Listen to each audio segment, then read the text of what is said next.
On the future, fast, focused, flexible, fluid, and futurized.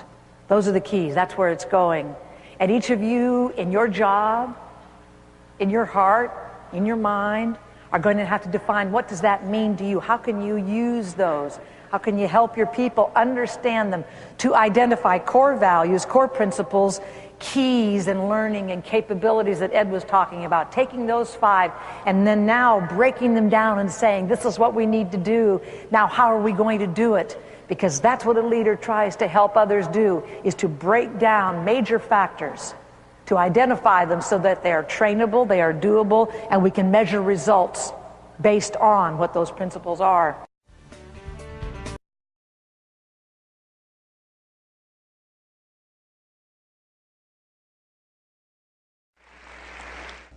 For my young friends, the students here, remember, as you get involved in student organizations, or when you leave here, you will become responsible for people, your followers, your subordinates.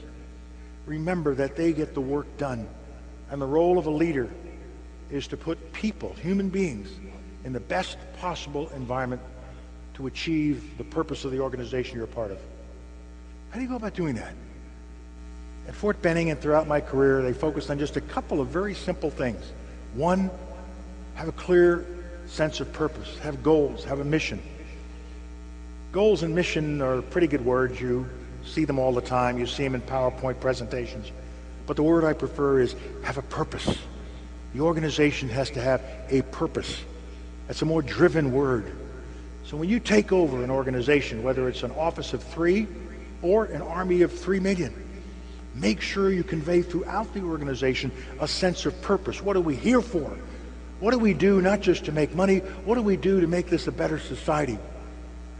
And the best leaders I've known are those who can convey this sense of purpose down to every single person in an organization.